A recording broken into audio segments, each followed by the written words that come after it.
Birbhum portal.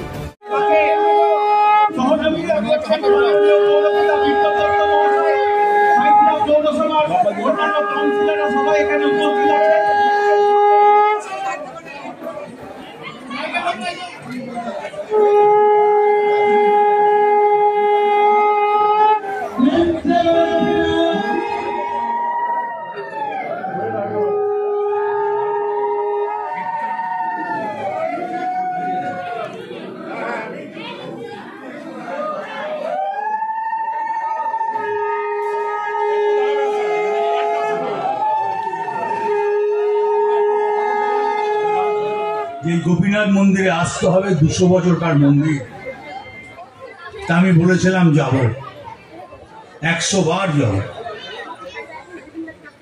আজকে নারায়ণের 108টা নাম এইভাবে ভেসে আছে। গোপীনাথ সবই নারায়ণের অংশ। সুন্দর এক পরিবেশ, অনেক মা বোনেরা এসছেন।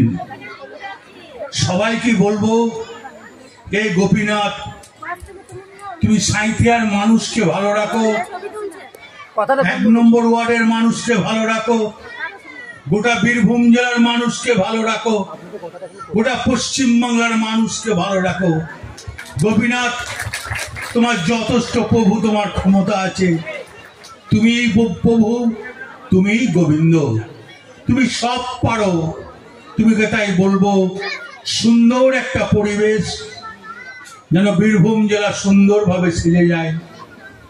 কোনোদিন যেন হানাহানি না হয়, মানুষ মানুষের সঙ্গে যেন ঝগড়া না হয়, মানুষের সঙ্গে যেন মানুষের হৃদয়ের মিল থাকে। হে গোপীনাথ, তুমি নজর রাখবে। আমরা যদি কিছু ভুল করি, তুমি আমাদের বুঝিয়ে দেবে, এটা তোমার ভুল, এই রাস্তায় চলা যায় না। মানুষকে ভালোবাসুন, আগে মানুষকে ভালোবাসুন, তবে নিজের ভালো হবে।